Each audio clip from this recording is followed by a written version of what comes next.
Hey everyone. Welcome back to our cozy English corner.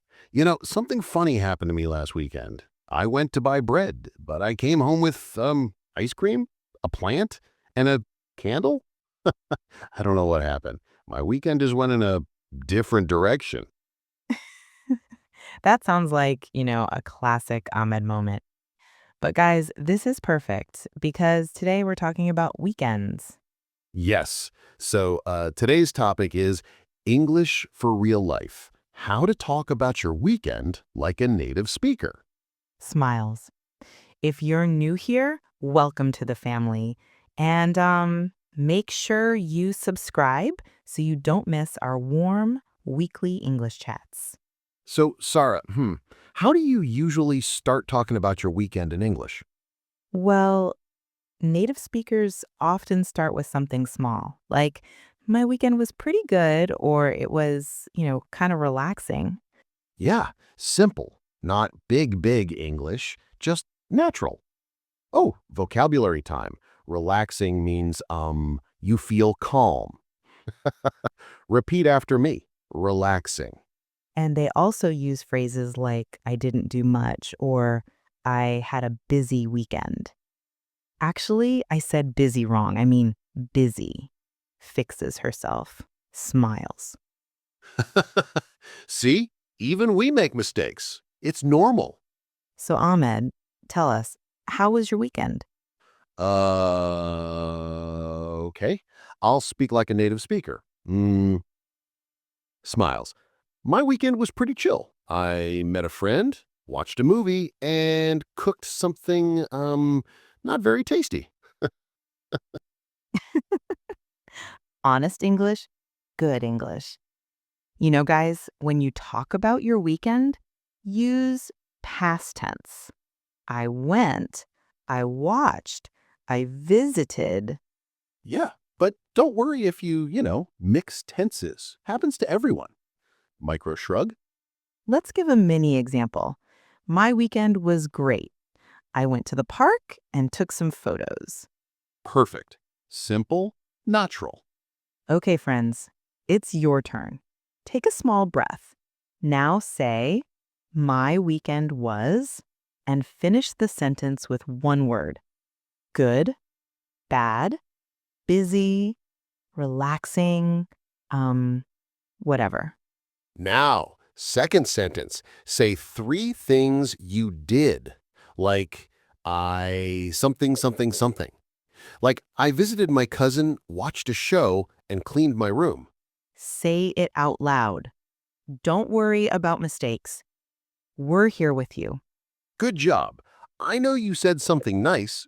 Subscribe this channel. So, Ahmed, tell us a weekend story. Something, funny? Oh. Last month, I tried to paint my room. I wanted a soft blue color. But somehow, I painted one wall purple. I don't even know how that happened. Purple? How? Are you colorblind?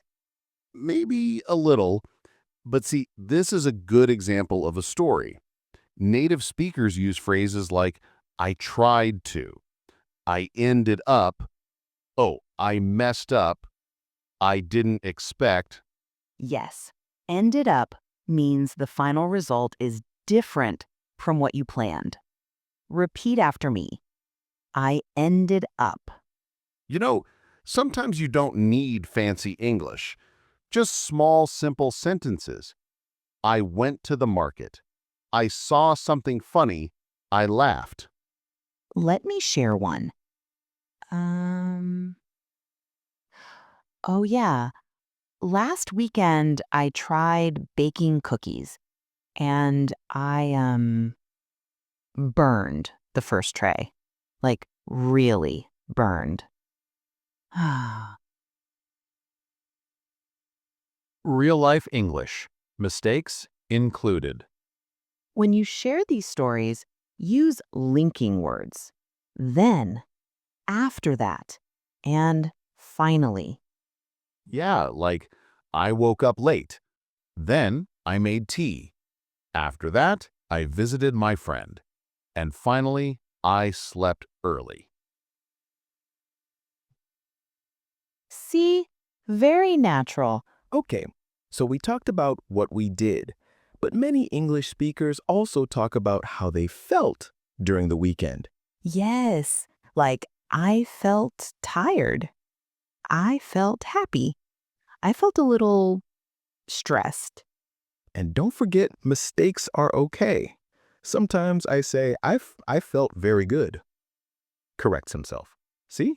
Normal. And sometimes people talk about plans for the next weekend.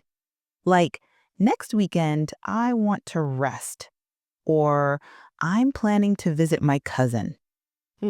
Native speakers often say, I might, which means maybe yes, maybe no. I might go for a picnic. So, Ahmed, what are you planning for next weekend? I might, clean my house? Maybe, maybe not. Very realistic. And you?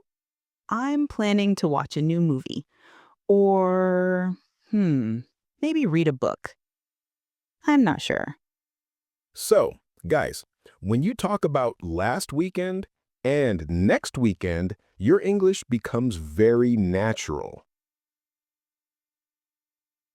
Okay, friends, part 2 of practice.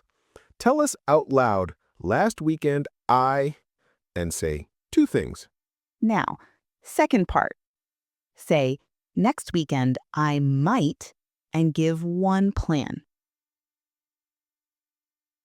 You don't need to be perfect. Just speak. Your English muscles grow when you use them. We believe in you.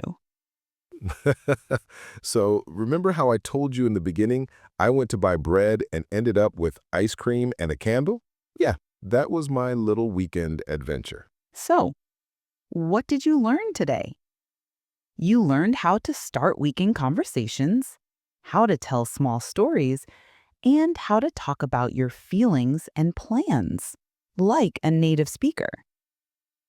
Before you go, we have a small writing challenge for you. Yes, write this in the comments.